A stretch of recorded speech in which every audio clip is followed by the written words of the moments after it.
Alright, so to get started, first you want to make sure that you do have something secure holding your cup. So I am using our cup chucks. This is actually the 22-ounce fatty cup chuck that will fit perfectly with this 20-ounce Craft Haven mug. And then we're just going to base coat our tumbler. So I'm just using my pop-up color paint, and I am applying a very generous amount here because I am going to use this to apply my glitter. You can also just base coat it to get the color and then use the epoxy method if you prefer. I just personally like doing it this way because it's one less step, and I find that it does work just as good with the epoxy method. So I'm just doing the top of the cup first, and then I'm going to dump my glitter, and then I'll go back and do the bottom just so that paint doesn't dry. Just make sure that you get the handle and the inside of the handle very well too. You want to make sure that that is fully covered. The top of the handle will be covered in vinyl later on, so if you have a couple of splotches, that's totally fine. We can always fix that up with the vinyl later on.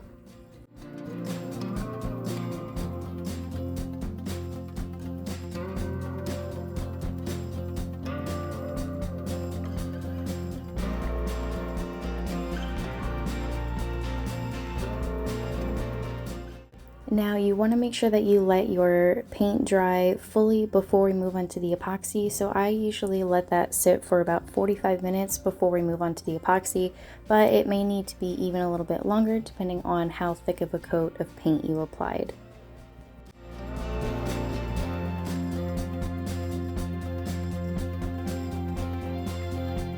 So now while that's drying, we're going to move on to our topper. So I've got my base topper here for the lid, and then I've got my Culture Sculpt. Now in this video, I'm going to show you two different topper ideas. You can choose whichever one you'd like, or you can also, if you have more Culture Sculpt on hand, totally do both. It's entirely up to you. So I'm just starting with my Culture Sculpt. I'm going to mix them together very well until there are no streaks and it is one solid color. So once I have that mixed, I just broke it into two, and then for the first one here, I'm adding just a small amount of the Watermelon Candy Intense Dispersion color, and I'm going to mix that very well into it until all of the color is transferred and there's no streaks. And then I'm just going to make this into a popsicle shape. So I'm just going to flatten out the bottom edge and then round the top, if that makes sense. And then you could put this on like a piece of parchment paper so it doesn't stick as much. And then you're going to use a popsicle stick and make two indents in that Culture Sculpt while it's still wet. Then I'm actually just going to trim the popsicle stick and just cut a small piece of it off, and then I'm going to actually place it inside the popsicle and then just smush the Culture Sculpt down so it sticks to the popsicle stick and it does not fall out. Now for the next topper, I'm just going to take the Culture Sculpt. I did switch gloves because this one I am not going to color. So I'm going to actually roll this into a ball, and then I'm going to place that directly onto the topper. And then I'm going to kind of smush it down around the edges and make it look more of a snow cone shape. Now there is the room for the straw hole, so you want to make sure that that is not covered. You can just use an X-Acto knife. I also go back in with a straw just to make sure that it is cleared out so we have room for that straw later on.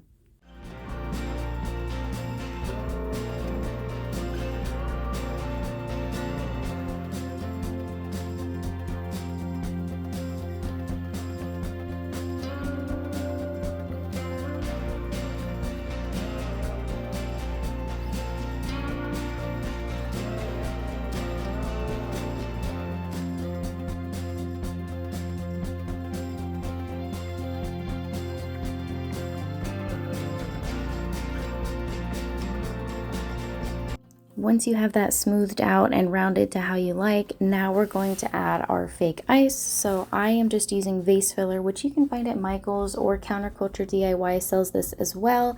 And then you are going to essentially roll your Culture Sculpt into the ice. Just roll it all around in the ice. You just want to make sure that you are pushing it down into the Culture Sculpt so that it does stick and that it does not fall out.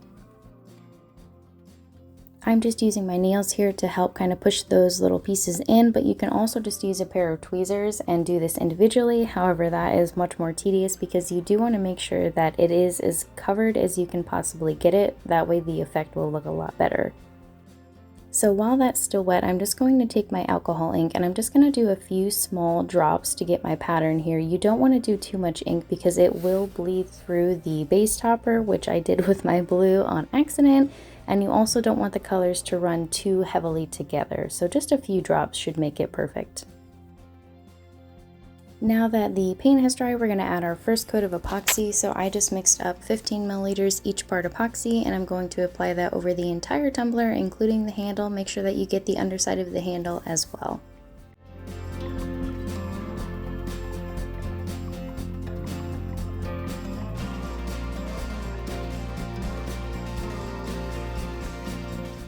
Once it's fully covered, you just want to let that cure. Depending on how smooth your coat was, you may need to sand and add a separate coat before moving on to our next step, because you do want this finish to be completely smooth before we add our vinyl.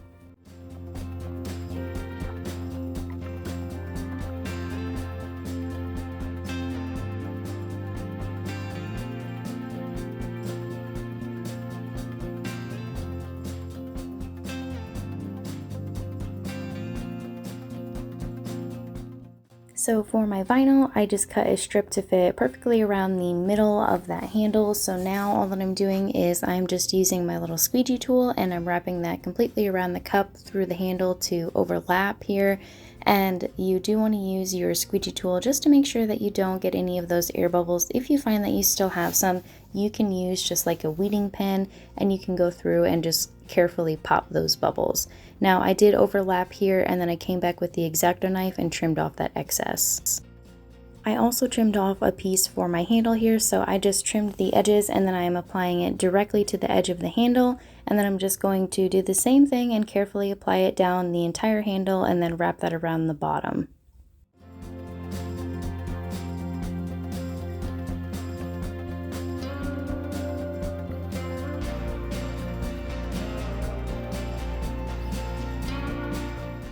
So now I went ahead and I mixed up 15 milliliters each part A and B epoxy, and we're going to apply that over the entire tumbler. Don't forget the handle, don't forget the bottom. You want to make sure that it is fully covered.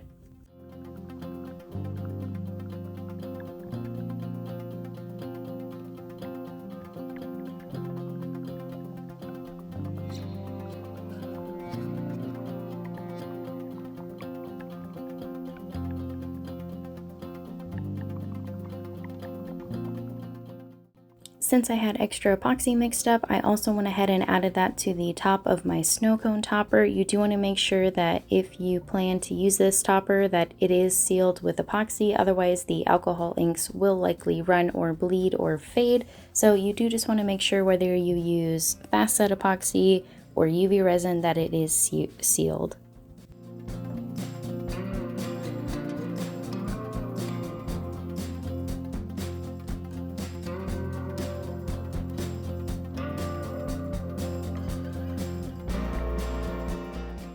So now I'm going to take that red glitter and mix that with my remaining epoxy, and then I'm just going to use my gloved finger and I'm just going to add kind of random spots throughout the bottom and the top half of the cup, not on the vinyl here.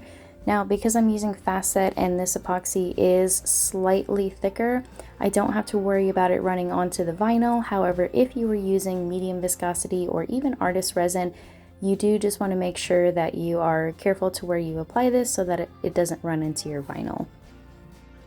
So I'm just kind of applying random spots. Now you could have mixed the red and blue glitter together, however I didn't want the colors to blend too heavily, so I liked this effect better, so I just went back in and added my red where I wanted to.